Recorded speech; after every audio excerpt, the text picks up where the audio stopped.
Two couples retire the same year with the same $500,000 and the same Social Security check. 20 years later, one of them has tens of thousands of dollars more than the other. They didn't save more, spend less, or pick better investments. The only thing they did differently was fall asleep on different sides of a state line. One of them lives where the state quietly takes a cut of every dollar they pull out of their retirement account. The other one doesn't. And the strange part is, the couple who got hit the hardest never saw the moment it happened.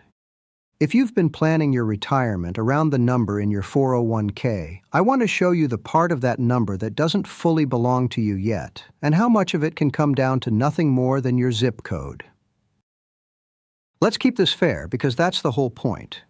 Picture two couples, both 66, both retiring this year. Each one has $500,000 saved in a traditional 401k or IRA. Each one gets about $3,000 a month in combined Social Security, so $36,000 a year.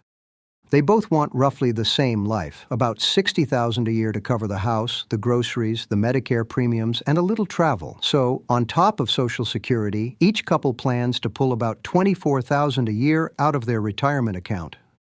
Same savings, same income, same lifestyle. The only thing I'm changing is where they live, and both of them feel good about where they are. One couple loves that their state takes nothing off the top, so the budget feels a little roomier from day one. The other couple stayed put on purpose, near the kids, near the doctors they trust, in the house where they raised a family, and never once thought of their state as a cost. Both of those are completely reasonable choices. That's what makes this worth a closer look instead of just assuming it doesn't matter. Here's what makes this sneaky. Neither couple did anything wrong. They saved for decades, they didn't overspend, they waited for a reasonable claiming age.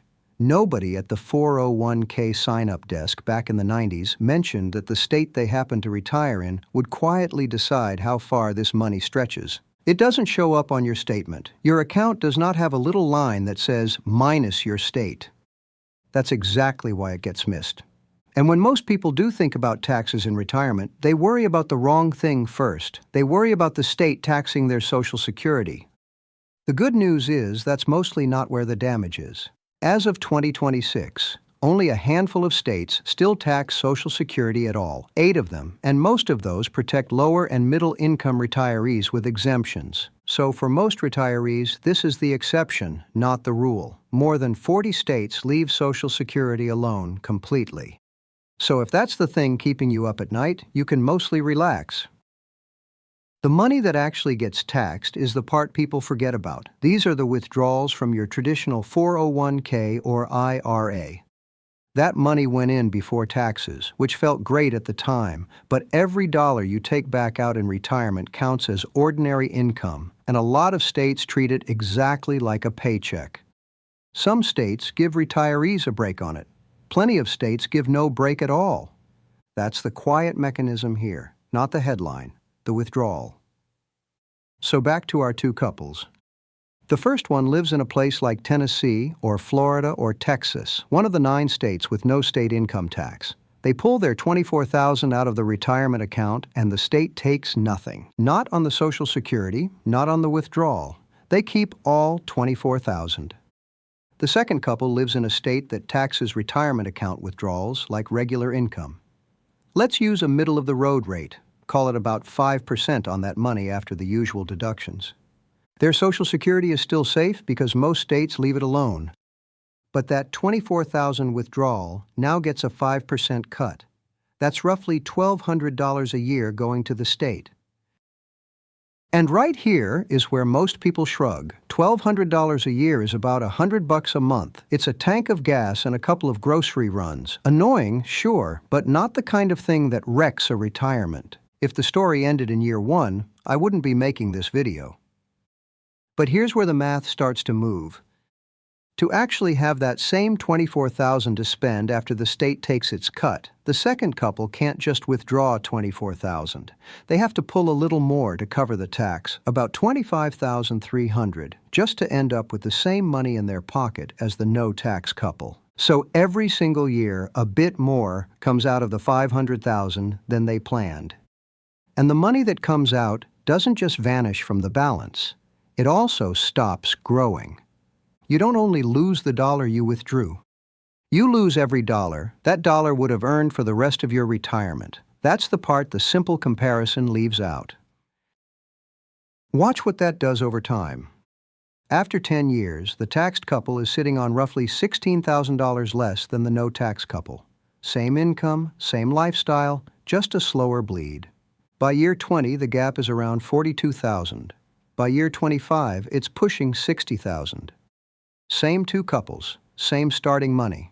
One zip code quietly cost the other one about a year's worth of retirement spending, and they never felt the moment it happened. And $42,000 isn't a rounding error at that age. That's a couple of years of groceries, or a long run of Medicare premiums, or the cushion that covers a new roof and one bad health year without disturbing the rest of the plan. And it gets sharper the more you lean on your savings. If a couple is pulling closer to $30,000 or $35,000 a year out of that account because their Social Security is smaller, the tax drag doesn't just shrink the balance. It can pull the finish line forward. In those cases, the taxed couple's money can run out 2 to 4 years earlier than the no-tax couple's. Not because they spent more, but because a slice of every withdrawal went to a state line before it ever reached their checking account. 2 to 4 years is a lot of retirement to lose. That's the part at the very end when you're oldest. When a move is hardest, when running short is the scariest thing on the table. That's the part you'd least want to give up. There's one more layer that makes this hit harder, and it's the one nobody likes to picture. Somewhere in those years, one spouse is likely to pass before the other. When that happens, the household drops to a single Social Security check, and the survivor files taxes as a single person instead of a couple. Single brackets are tighter, and the deductions are smaller, and the bills do not shrink to match the smaller income because the house, the property tax, the insurance, and most of the day-to-day costs run about the same for one person as they did for two.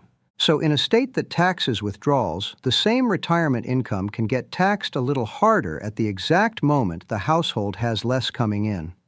The couple in the no-tax state never feels that extra squeeze.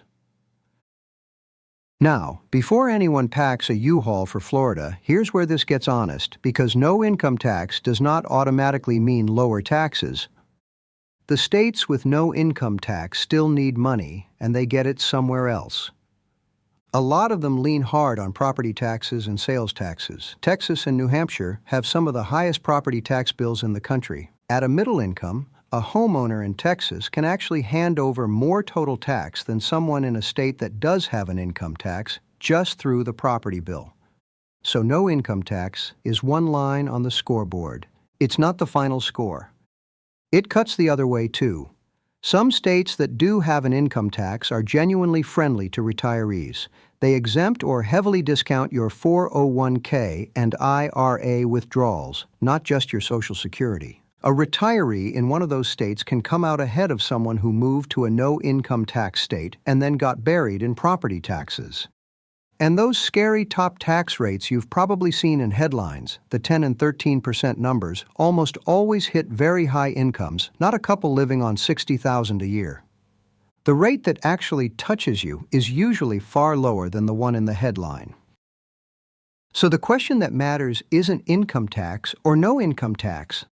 The question that matters is, what does your whole tax picture look like once you add it all up?